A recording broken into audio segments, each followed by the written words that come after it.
Bom, e para falar sobre a estratégia nutricional na alta hospitalar e em casa, dificuldades e soluções agora no paciente no hospital público, a doutora Sabrina Segato, do ICESP. Ela é médica nutróloga da equipe multidisciplinar de terapia nutricional do ICESP. Boa tarde a todos. Eu gostaria de agradecer o convite e a oportunidade de estar aqui falando um pouquinho da nossa instituição. Coube a mim falar um pouco da experiência e da realidade de um hospital público em terapia de nutricional. O ICESP ele é um hospital 100% SUS, inaugurado em 2008, então é um hospital recentemente novo, é novo, né? Tem 9 anos aí. Ele atende, em média, 6.000 pacientes da rede pública por mês, mas um total de atendimentos de 40.000 atendimentos mensais. São 488 leitos de internação, sendo 70 leitos também de UTI. Ele tem 23 andares, então um hospital vertical enorme. São 7 andares de internação hospitalar, 4 andares de ambulatório. Nós temos no quarto subsolo a radioterapia, no segundo andar os locais de exames, endoscopias, tomografia, enfim, onde nós temos também a calorimetria e a bioimpedância. Um andar de hospital dia, quimioterapia, e 4 andares nós temos os ambulatórios, que são divididos em especialidades. Desde 2014, pela necessidade de diminuir um pouco a contingência aqui dentro do ICESP, foi criado em Osasco uma filial. Ela tem 3 anos e que atende a parte de consultório, tanto de oncologia como de nutrição, e também é realizado lá as quimioterapias dos pacientes que, porventura, morem lá por perto. Nós temos aqui uma equipe multidisciplinar, né, de terapia nutricional no ICESP, que também é efetiva, atuante. Então, nós temos nutrólogos, nutricionistas, enfermeiros, farmacêuticos, que seriam a equipe básica de uma multidisciplinar, mas também temos a oportunidade de ter uma psicóloga, fonoaudióloga, assistente social e fisioterapeuta que fazem parte da nossa equipe. É muito diferente de toda a parte SUS, né, de todos os hospitais SUS que nós temos. A gente tem um número aí considerável de nutricionistas, são 55 nutricionistas no total. Né? Geralmente são as mesmas carinhas que a gente vê, todo mundo balançando a cabeça. É um número realmente grande. A Maria também comentou do SUS, né, de uma forma um pouco diferente, mas eu acho que vocês têm um número bem menor, né? Então, a gente pode até depois discutir isso. De atendimento ambulatorial, nós temos 13 nutricionistas que fazem atendimento das 7 às 19 horas. 11 nutricionistas estão aqui no ICESP e 2 nutricionistas estão lá em Osasco atendendo os pacientes da região. Aqui no ICESP, todos eles, os pacientes em até 24 horas, quando internados, eles são realizados a NRS 2002. E em 72 horas, caso venha positivo, eles são avaliados pela subjetiva global. Num total, em 2016, foram realizados 1.466 avaliações, né, da NRS em menos de 24 horas, sendo que desses pacientes, 50,6 tinham risco nutricional. E a nossa taxa de desnutrição também não é diferente dos demais hospitais, apesar de ser um hospital oncológico, mas é de 53,7% desses pacientes em risco nutricional tinham o diagnóstico de desnutrido.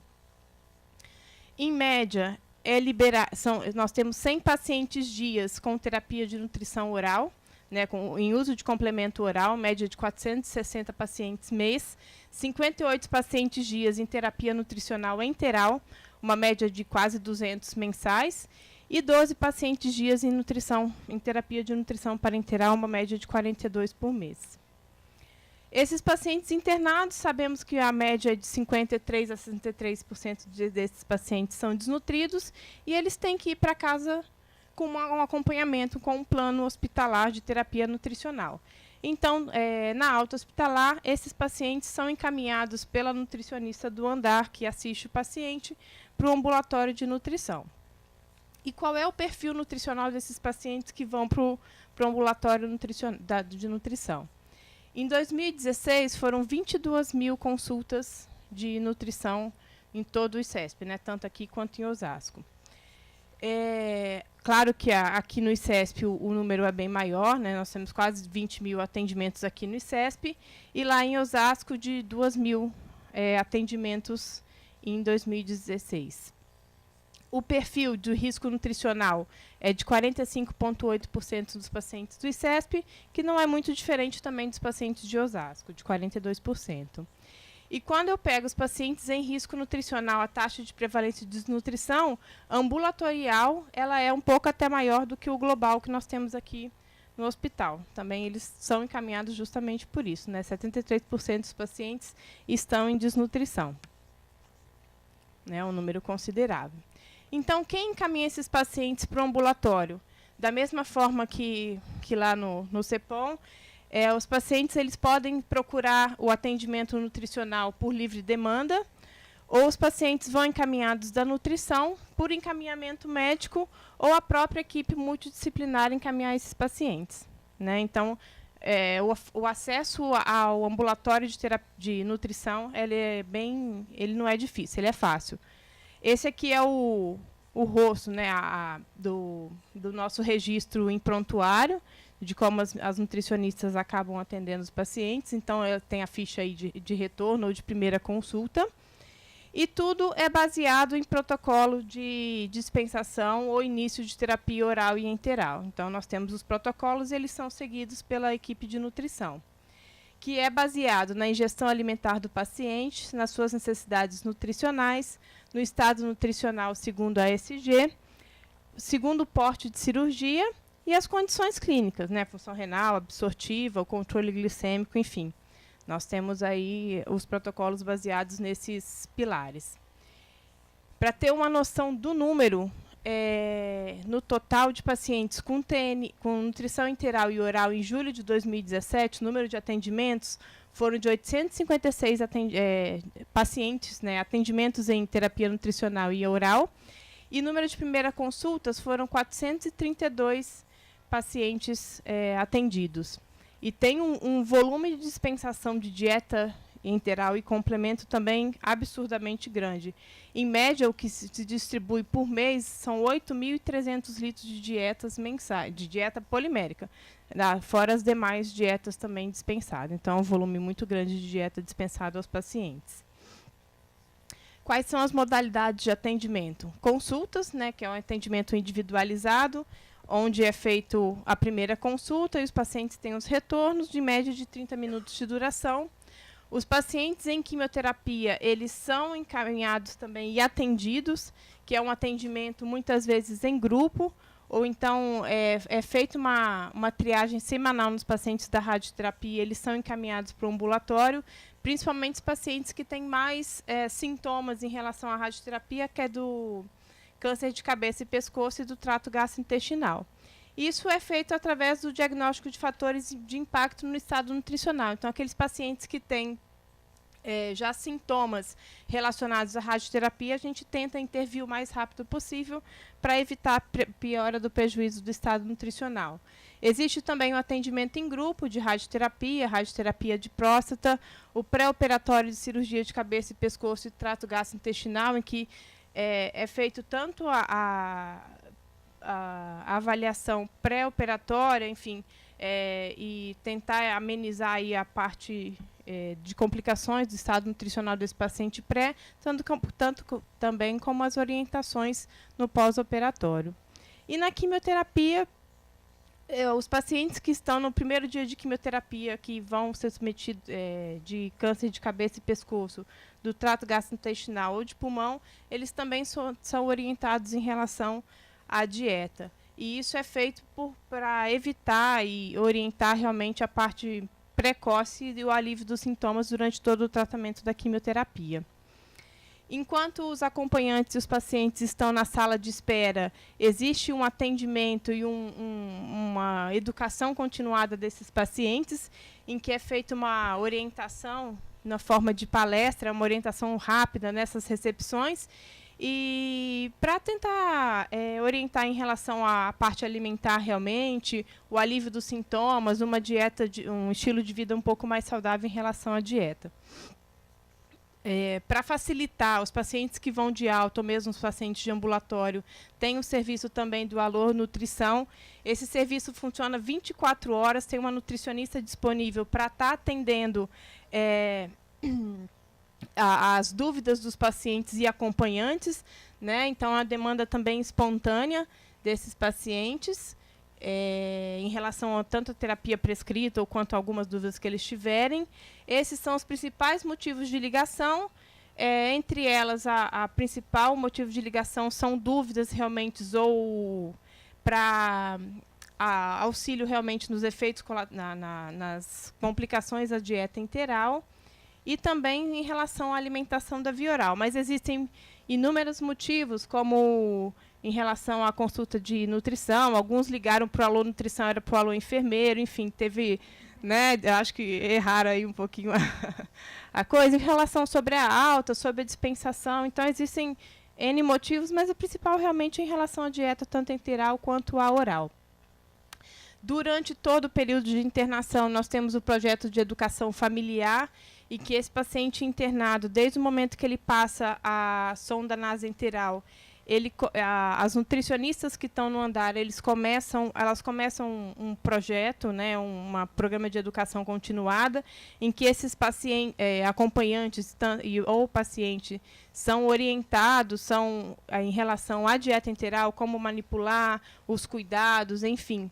Não só temos a parte também da nutrição, mas tem a fisioterapeuta, tem assistente social, enfim, a equipe toda multidisciplinar atua nesse processo, e eles têm a oportunidade de estar aprendendo a manusear a dieta enteral em casa num boneco, né? Então, é um programa bem interessante. E na alta hospitalar, eles recebem esse folder de nutrição enteral. Além disso, temos a cozinha experimental, que é feita para os acompanhantes dos pacientes em quimioterapia, em tratamento de radioterapia e para os próprios colaboradores do ICESP, em que são feitas dietas, receitinhas que são saudáveis, nutritivas, ou então para evitar as complicações, ou então aliviar os sintomas da radioquimioterapia. É um programa bem interessante, e que os pacientes, é feito um convite aos pacientes e aos acompanhantes, e eles preenchem a lista e acabam podendo participar desse momento. E eu falei até agora das principais facilidades que nós temos aqui no ICESP. Eu sei que é um hospital SUS, mas nem todo hospital SUS é dessa forma. Então, a nossa facilidade vem toda até aí.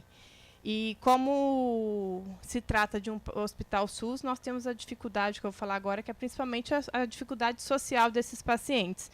Então, é muito bonito a gente falar dessa parte de toda que nós temos aqui dentro, mas lá fora fica muito difícil eu conseguir empregar tudo isso, e eu vou tentar mostrar um pouquinho o porquê disso, né? Sabemos, então, que é um SUS, em que eu tenho quase metade dos pacientes que internam em desnutrição. 45% desses pacientes estão em risco nutricional quando eu atendo esses pacientes no ambulatório. E apesar de eu ter todas essas ferramentas da cozinha experimental, orientação de folder, protocolos, as aulas né, que são dadas durante a espera, o Alô Nutrição, o atendimento em casa, nós levamos a dieta para esse paciente em casa. Então, a partir do momento que o nutricionista libera a prescrição, se esse paciente já tem o cadastro na farmácia, dependendo da região deles, eles conseguem entregar essa dieta em casa para o paciente, assim como a medicação. Estou falando, é isso mesmo, né? Eles estão me ajudando ali, porque estou terminando. Então, tem essa facilidade também, o paciente não precisa estar vindo aqui, às vezes vai em casa. Algumas regiões, eles pararam de atender porque chegaram até a assaltar os motoboys, então realmente já não dava mais para atender a região. A equipe grande que nós temos de nutricionista, a equipe multidisciplinar. Então, o nosso maior desafio aqui no ICESP realmente é a parte social. Numa avaliação social da assistente social daqui do ICESP, ela fez um questionário, eles sempre fazem um questionário, mas a gente avaliou os pacientes de cabeça e pescoço aqui do ICESP. E nós vimos que a grande maioria dos pacientes de cabeça e pescoço que estavam acompanhados pela MTN, isso tem 4 anos, mas a realidade se mantém a mesma, foram 68 pacientes que ela avaliou, a maioria dos pacientes só tem a renda de até um salário mínimo. Somente 27% dos pacientes tinham a renda de 1 a 3 salários mínimos.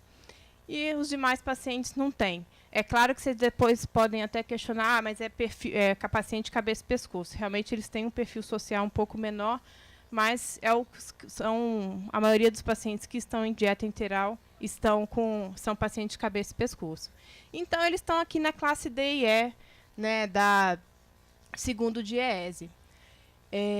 A distribuição em relação à escolaridade, 45% dos pacientes não tinham escolaridade, 50% deles tinham ensino fundamental incompleto ou incompleto, vamos botar que a maioria era incompleto. A maioria 3% ensino médio e 1,5% ensino superior. Então, realmente são dados aí desastrosos, né? Os benefícios previdenciários desses pacientes, a grande maioria deles estão recebendo auxílio-doença ou LOAS, que é um valor pequeno para esses pacientes, e os pacientes que ainda estão em tratamento e são ativamente profissionais ativos, 8%. Então, é muito pouco. Realmente, os pacientes estão com auxílio-doença, e isso é um número considerável, e 19% ainda guardando perícia médica, ou seja, não estão recebendo nada. 16% dos pacientes têm o Bolsa Família. 6 filhos de pacientes com idade entre 14 e 15 anos deixaram de estudar porque eles tinham que passar a trabalhar para ajudar na despesa da casa, já que a grande maioria deles tinha um auxílio bem pequeno, né? Serviço de lanchonete, lava rápido, ajudante de pedreiro, enfim, tinham que se virar, né? Isso aqui ela só está... Eu vou passar isso aqui rapidinho, só tenho mais 3 minutos. Em relação aos cuidadores, metade dos cuidadores eram as esposas, né? Os maridos, geralmente, quando eram mulher, que a taxa é menor, geralmente não saem de casa ou não acompanham. 16% é a mãe, 20% o filho, 4% dos pacientes não tinham cuidador, né? Se eu não me engano, um deles era, inclusive, um morador de rua. Em relação ao transporte, a grande maioria dos pacientes vêm ao hospital através do carro da prefeitura, então isso é uma grande dificuldade também. Nós temos o ambulatório, nós temos a consulta marcada, o paciente não consegue o carro da prefeitura para estar chegando aqui, então perde a consulta, consequentemente não tem a receita para buscar a dieta, e muitas vezes eles ficam sem a dieta até conseguir chegar novamente. 32% usam transporte público e 7% carro. 70% dos pacientes eles habitavam as periferias das cidades. Então, são bairros extremos de São Paulo, e fica muito difícil o transporte e locomoção, e muitas vezes os carros da prefeitura não chegam lá também. A maioria tem moradia alugada, 30% própria e alguns cedidos, né, em torno de 10% a 15%. E o relato da assistente social era o quê? Que após a alta hospitalar, muitos pacientes precisavam de um cuidador para a realização das suas atividades básicas e instrumentais da vida diária, e 60% desses pacientes não tinham cuidador, ou seja, ele tinha que manipular a dieta, ele tinha que aprender a dieta.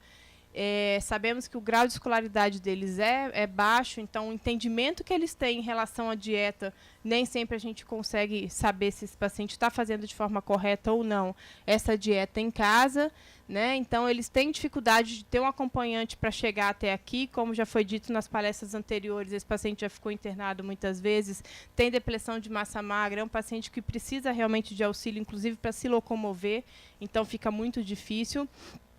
Os valores dos benefícios previdenciários não são suficientes para atender as necessidades desses pacientes, né, e nem os principais mantenedores da família. E, infelizmente, o acesso às políticas públicas ele tornou-se muito burocrático e ineficiente, então não permite o transporte desses pacientes, o acesso ao transporte, os benefícios sociais e previdenciários, entre outros. Isso a gente consegue ver na taxa de absenteísmo. Por exemplo, no meu ambulatório, que eu faço uma vez por semana, eu tenho 32% dos pacientes que faltam à consulta. A grande maioria é porque ou esqueceu, ou então não tem transporte, ou então estão internados ou então a óbito. Mas, assim, é uma grande maioria, se eu colocar que eu faço um ambulatório por semana, meio período, em que os pacientes não conseguem vir aqui ou porque não tem dinheiro, ou não tem cuidador, ou não tem transporte. Imagine no hospital em que existem N ambulatórios de multidisciplinar e esses pacientes talvez não consigam vir também. Da mesma forma, no ambulatório de nutrição, 34% de ausência, de falta, e 23% na unidade de Osasco. Talvez seja mais fácil, porque são pacientes que moram mais próximos de lá. Então, os nossos principais, realmente, desafios e dificuldades em relação à parte social, em que esses pacientes eles têm um baixo nível sociocultural, tanto os pacientes quanto os familiares. Então, a barreira de comunicação é muito difícil. A linguagem com que se tem que falar com esse paciente tem que ser uma linguagem muito simples, né? Então, existe uma dificuldade de compreensão das orientações da equipe multidisciplinar, né? Tirando isso, os pacientes têm que vir muito ao hospital, então nem sempre eles trazem a dieta enteral e eles acabam ficando muito tempo sem infundir a dieta, né? Então, isso tudo vai dificultar realmente a administração das medicações, das dietas. Não tem os recursos públicos suficientes e também de previdência social. Agradeço a oportunidade de falar um pouquinho do ICESP, em especial agradeço ao Serviço de Nutrição, que praticamente me cedeu todos os dados, né? Em especial ao Vitor, a Gislane, que é a nossa coordenadora administrativa da MTN, e a Anisete, assistente social da nossa equipe também. Obrigada.